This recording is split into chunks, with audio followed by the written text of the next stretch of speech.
Good morning and welcome to the Return Homestead. My name is Mike and my wife Marty and I homestead 6 acres in northeastern Kentucky. Today is a day that's been a long time coming. We've been waiting how long? Since October. Since October. Today we've got all the resources in place. It's time to start putting the garden together. We're out here in short sleeves. We're supposed to be in the 70s today. We do have a freeze coming, so come along with us.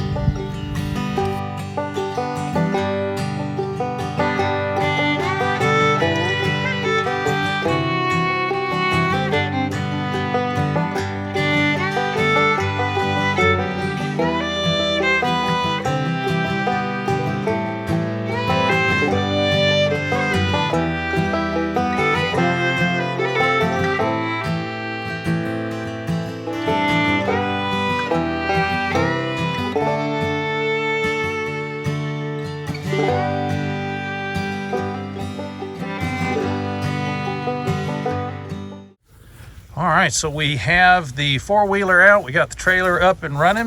I've already dragged out some of these boxes. When we moved, we had lots of boxes. Guys, I mean, we had boxes on top of boxes on top of boxes.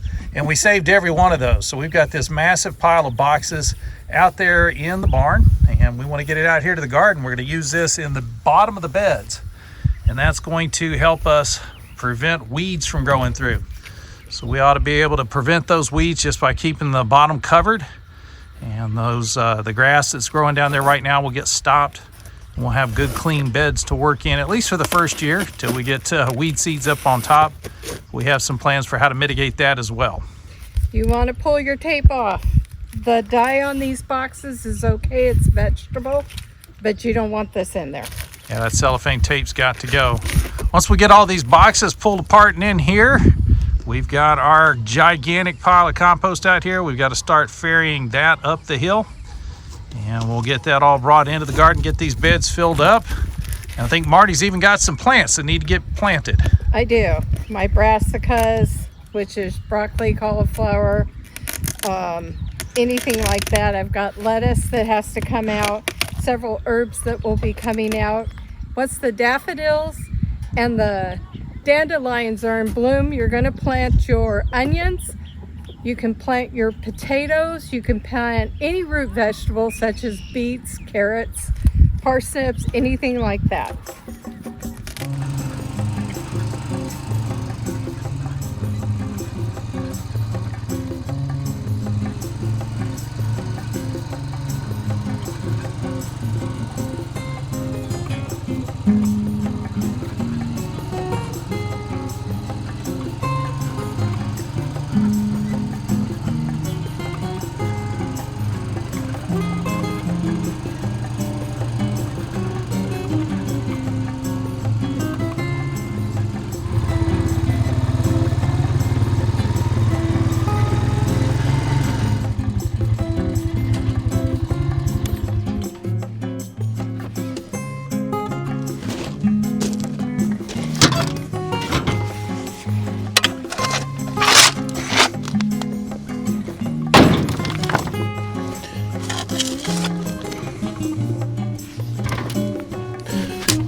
It is Saturday. I don't know what most folks are doing on a Saturday, but this is what we prefer to do. We like working in the garden. There's a lot more of this work to do, especially one shovelful at a time, and there are days in the week to get it done. So there aren't really any weekends on a homestead. Every day is about making the systems better. Our garden is one system that we have really been looking forward to getting going well. Y'all saw what we did with the garden there at the last property.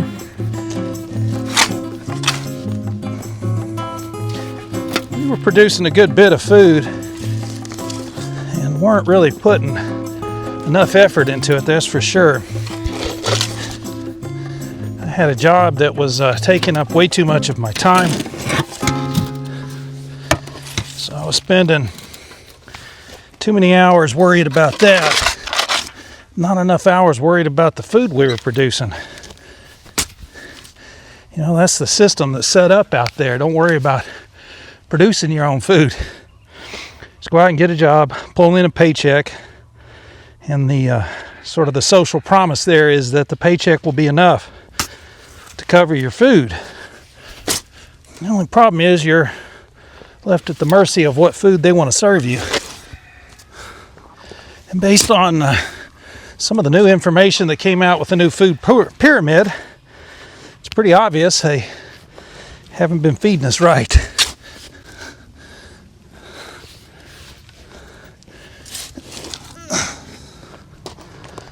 I'm sorry, but processed food, fast food, that stuff is designed to keep you sick,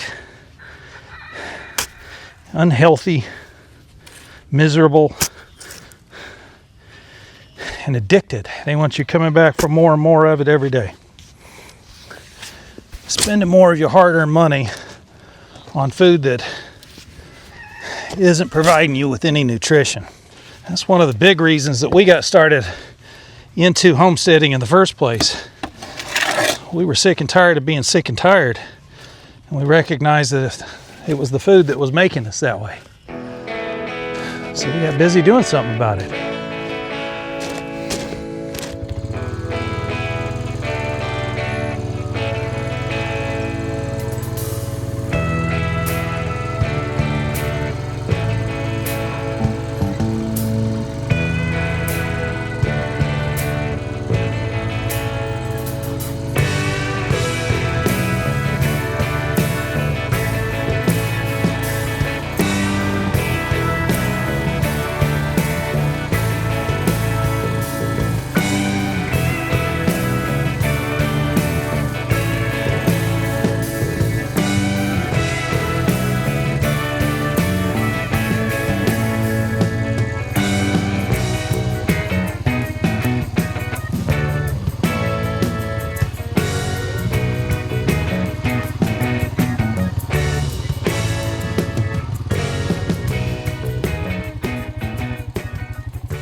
And I can only hope that no grazon has made it into this compost, but there's really no way to know. Yeah, if you put your plants in it and the plants die after a couple of days or weeks for no apparent reason, it could be that the cows who produce the manure that the compost is based on ate hay that was covered in grazon. Yeah, Marty and I are sitting out here watching the sky. You can see some of it here behind me. I don't know if you can see the airplanes going across. You know, we went out and we looked at the information that the EPA is providing. It's kind of funny. We got a promise from Lee Zeldin that he would make sure we had all the same information that he had. And I believe he's provided that. But essentially all he's done is regurgitated the non-information that he's received, which is the same non-information we've been given all along. Nothing to see here. Just normal course of business. I'm sorry, folks. I've been watching the sky for a lot of years, and that is not normal. So we don't trust them with our skies. I don't know what they're doing up there. I don't know if that's a deliberate attempt by the government or someone else to manipulate weather. I have no idea. I can't prove that either way. It could just be that the Earth's magnetic field has changed dramatically. And so now we see those contrails. I don't know. I just know something's different. And I know people that should know are lying to me about it. Same way they were lying about the food, which is why we're out here growing a garden. Now, we were like everyone else. First thing we did when we found out that our food might be killing us, we changed the way that we shopped at the grocery store. We even changed the stores that we shopped at. So we were going to a natural food store. One of those stores that can tell you who the farmer was in Venezuela or Chile who grew the food that you're eating. And they've got his whole life story on their website. Folks, it's just a good story. That's all it is.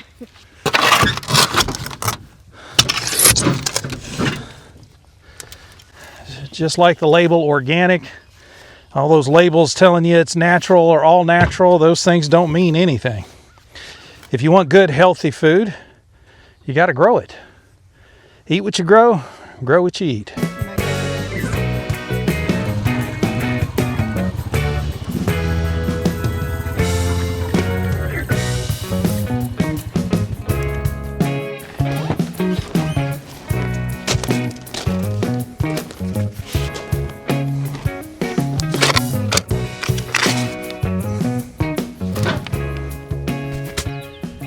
So yeah, this is a lot of work, and not everybody's going to want to get out and do this.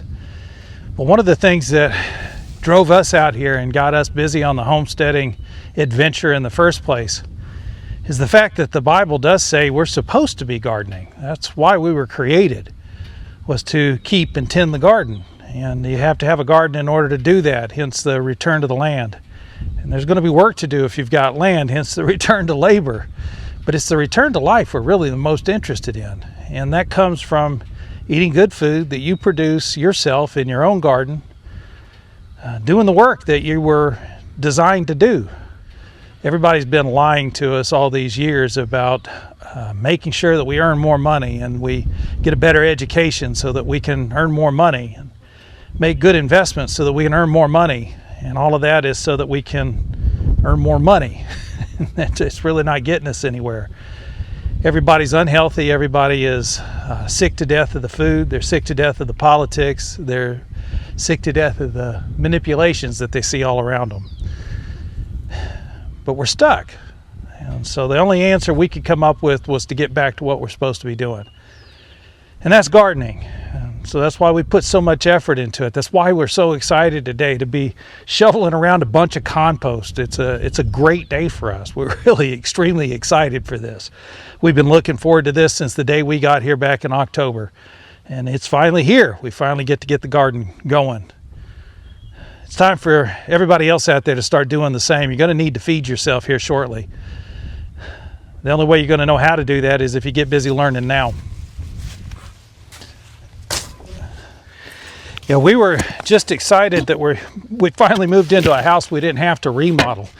Not only did I have a job that was keeping me off of the property, but when I was home, we were busy trying to put up drywall and mud and tape and doing all that remodel stuff. What we really wanted to be doing was this, gardening. It makes things difficult when you've got too many items on your plate. The important part is to make sure you get to the stuff that matters. The really most important stuff, the stuff we were instructed to do, which is to tend the garden. So at least now we can focus on that. You know, we were just talking about it. Marty was reminding me what it was like when we got into that time where everybody was wearing masks. Y'all remember that? And everybody was worried about this disease that was running around, and there were all kinds of crazy shortages, and people got nervous and they had time on their hands and they ran out and they started gardening all of a sudden. And there were a few people that actually did some good gardening. And then as soon as everything calmed back down and they were able to take that mask off, they went back to their jobs and they forgot about this. This is the part you should have kept on. You should have forgotten about the job. Get back to doing the gardening.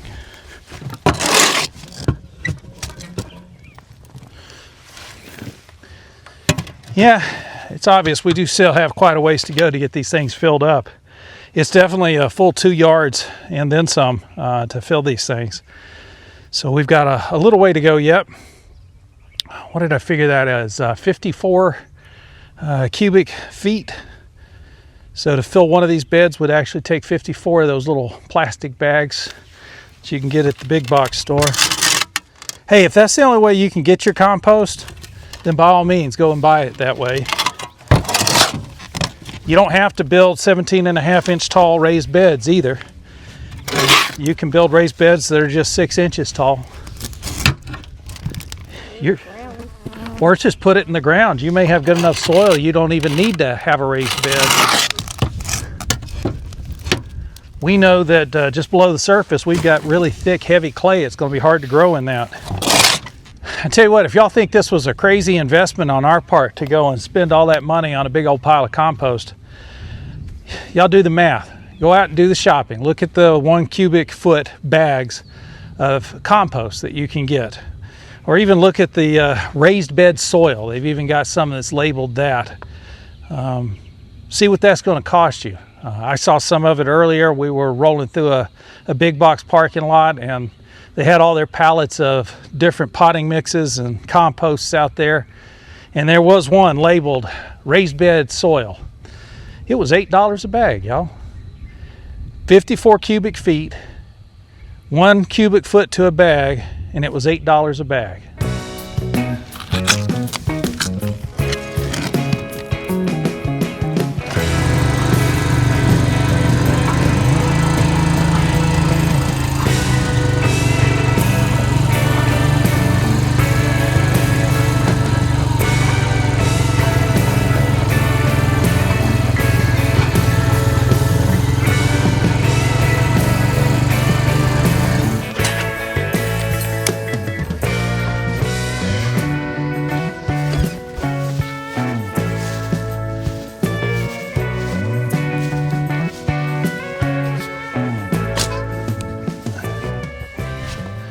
Don't get me wrong, if the 1 cubic foot bag is the best you can do and that's all you've got room for, then by all means go get it.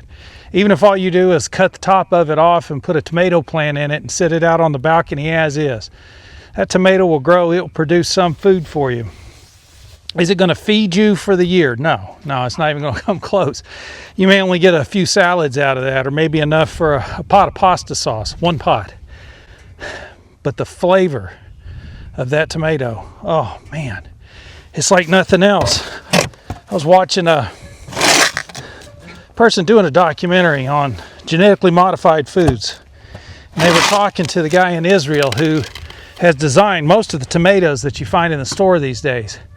And he talks about how disease resistant they are and how they can sit on the shelf for up to 3 months without any evidence of them being off of the plant. And all of that sounded good, and they asked him, what do they taste like? He said, well, they have no taste at all. They're absolutely flavorless. But that's not what they asked him for. They didn't ask him for good tasting tomatoes. They wanted long lasting tomatoes. So that first tomato you get off of a plant that you grew, it'll change you. It will. So if that's the best you can do this year, is to get a single 1 cubic foot bag of potting mix or topsoil or compost, and just cut the top of it off and stick you a tomato plant down in there. And the reason we say you need to have some control over your food is because even when you're careful about your shopping, we've got one vendor that we buy from our groceries, some of our groceries on a regular basis.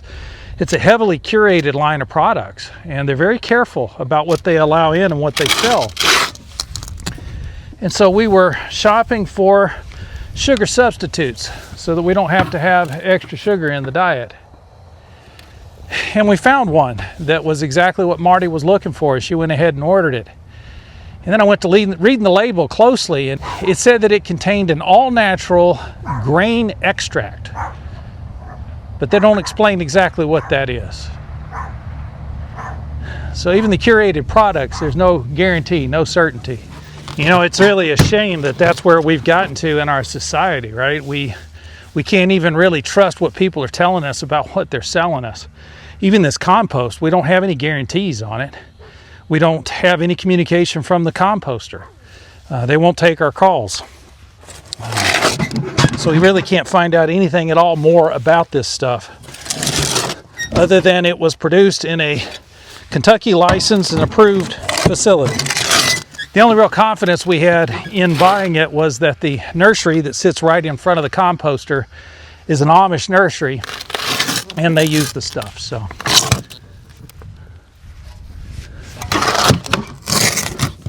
at least the plants in the nursery all looked healthy.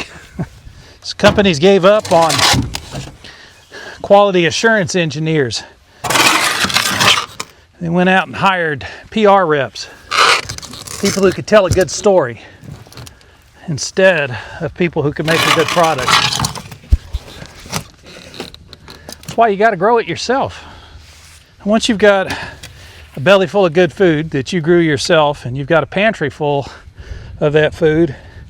And then you can go out and try to do something about what's broken out there. But for right now, everybody needs to return to the land, return to labor, and return to life. It's time to go gardening, guys.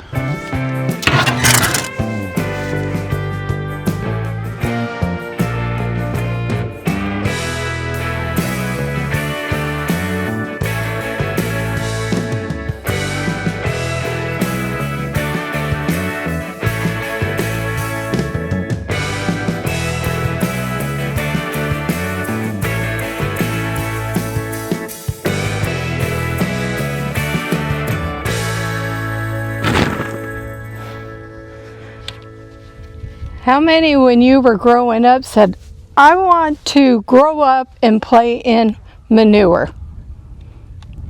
I don't think it was me. You didn't want to do this growing up? No. I liked playing in the dirt, but we always had to go pull weeds in the ice plant. This is not your first time with a shovel. No. No. We dug a swimming pool. It was only 5 foot deep in our backyard. Might have been 5.5. But none of us were over 5.5 feet tall, so it was perfect for us. So why are you out here doing this today? Because I love it. It's my dirt. It's my garden. And this is my gym membership.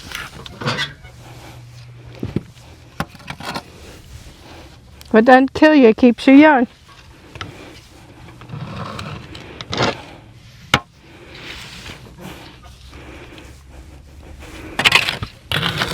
What do you remember about your garden there in Yerington? It was a lot of hard work.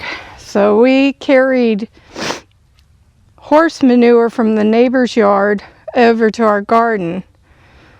And between me and my grandson Bailey, who's been in our videos, we filled logs that we fill with sandy manure and ended up having enough produce to feed us and a very good friend of ours, as well as our next door neighbor. So we filled a good bit of our pantry from that garden. In fact, we've not had as successful as a garden as we did in the high desert.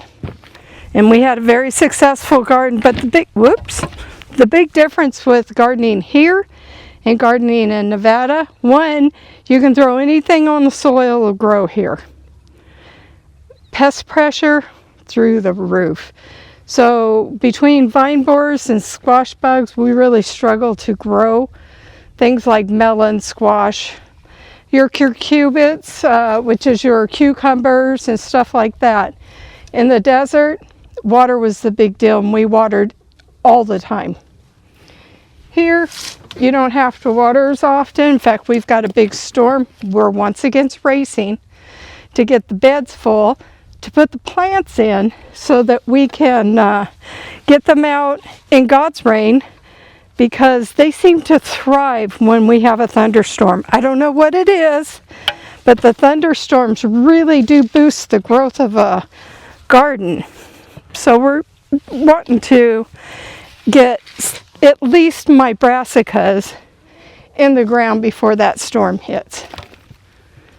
And then plus the dandelions are blooming, we need to get our root vegetables in. And those you direct seed. They don't like to be transplanted, so we won't transplant them. So beets, carrots, onions, things like that, we'll plant directly into the ground. Now the onions that we started in the house, we'll separate all of those. If you watch that video, I planted them very thick and you just tickle them apart. But I'm out of room for starting plants in the house, and cold weather crops such as the brassicas and my cilantro and stuff need to come out now because they will bolt in the heat. What's your big motivator? Why do you get out here and do this? Mine? I like being outside. I've worked in a cubicle for 30 years and I hate being stuck inside.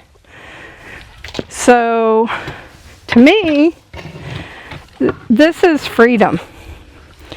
So I can grow what I want.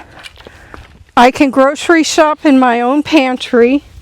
Or if we're wanting a salad for dinner, we don't have to worry about going down to the store. We just pick it. It's great. Food security. Food security, food freedom. It's awesome. And the food tastes amazing. You can eat a salad from a salad bar at a restaurant, and you can eat a lot of salad.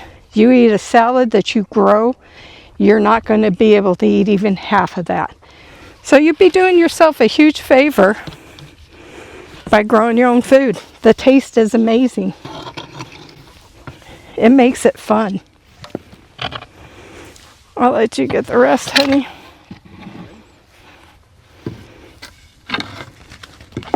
We're probably going to have to sand the top of these seats, aren't we?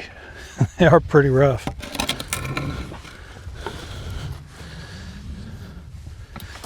I was thinking about that. If y'all are planning on building raised beds like these, you don't have to use that rough cut hemlock for the seat. You can get decking boards, same way you'd use on your deck. They're pressure treated pine. They'll be 3/4 of an inch thick, and you can get them 6 inches wide, actually 5.5. So it's dimensional lumber, not nominal like this is, but it would be sufficient to cover the top. And the seat's never going to come in contact with the soil, so you wouldn't have to worry about the chemicals that are in it. Biggest reason we were using the hemlock is it was inexpensive. And if you're thinking about building your first garden and you need some raised beds like we did, that's kind of important to pay attention to. You need to save as much money as you can as you build this stuff. You could lose your shirt trying to do this, like we're talking about already with the bags of manure. I was a little upset that we were paying as much as we were. It's less than $2 a cubic foot. I think they ought to be able to produce and distribute this material to the general public. Maybe $1 a foot at most. That's what it should be. Yeah, you never know. Different extension offices and different areas, provide different levels of service and different products. It really just depends on what they decided to pay attention to.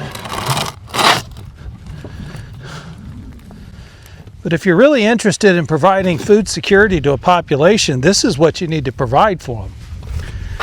Not ultra-processed, ultra-pasteurized, ultra-homogenized, useless food products like you find in the grocery store. They've stripped all the good food quality out of the flour. They've stripped it out of the milk. They've even stripped it out of the eggs. What do you got left? So our milk is now ultra pasteurized and homogenized to the point where it barely resembles the liquid that came out of the animal. And it'll stay safe on the shelf probably for 6 months or better. It's not the same product anymore. Honey is not honey anymore. They'll take a little bit of honey and they'll cut that with a lot of high fructose corn syrup with the claim that fructose is fructose. And they'll still call it honey, but it wasn't produced by a bee. Honey has gotten to be almost a dangerous product. You really don't know what you're getting, and it doesn't matter whose honey you buy. Every bit of it out there has the potential to be corrupted. Unless, of course, you grow it yourself. So that's what we're aiming for here at the Return Homestead. We want to get our own dairy. And that dairy would come probably from sheep or goats. And we want to get the bees going so we can have our own honey. Those were the two things that God kept promising to the Israelites, was a land flowing with milk and honey. And in the United States, we have a land that's flowing with corrupted milk and corrupted honey. And an economy that wants to sell you the dirt you need to grow your food at $8 a cubic foot. I promise you, there is no food security in letting Wall Street decide what's going to be on your table to eat. They're not interested in your health. They're only interested in the profits. And before you get to thinking that Bobby Kennedy or somebody else is going to come along and change all the rules and regulations to save you and to save your food supply, they did do something awesome by getting rid of those food dyes, didn't they? But that's 5 years from now. If they're that bad, why are we waiting 5 years to get rid of them? You can get rid of them tomorrow if you'll just return to the land, return to labor, and return to life. Get busy growing your own garden. And y'all pay attention in the early spring especially. There are going to be all kinds of wonderful surprises that are popping up right at your feet. You got to pay attention or you're going to miss them. This is cleavers, and it's coming up right at the edge of a spearmint patch. And you can feel the stuff and tell it's cleavers. It's called a Velcro plant. And it kind of grabs a hold of you. What do you use the cleavers for? Lymphatic. So the cleavers is good for anything having to do with the lymphatic system. Just really good for getting those liquids flowing. So that's cleavers. So be on the lookout for this stuff and everything else that you might have originally thought was a weed. It may be something more important. Well, we took a little bit of a break. It's time to get back at this. There's still a lot of compost that needs to be moved into the garden beds. You guys have seen how this operation runs, so we're not going to take you along for every single shovelful. I did want to take just a quick moment to encourage you. Seriously, get busy gardening, do something. It's time for you to return to the land, return to labor, and return to life. While you're thinking about that for yourself, also think about it for other people you might know. We're tired of waiting around for YouTube or somebody else to start promoting this channel. We need your help with that. If the message is going to go out to the masses that it's time to return to the land, labor, and life, you're going to have to help us do it. If you haven't subscribed to the channel yet, please take a moment to go ahead and do that. And while you've got the window open, hit the thumbs up icon. That's going to let the algorithm know you enjoyed the video. And they'll share it out with a few more people. But please, share it out with someone yourself. If you wouldn't mind sharing this on your social media, let folks know that it's time they take ownership of their own food security and get busy growing their own garden. We'll see you next time.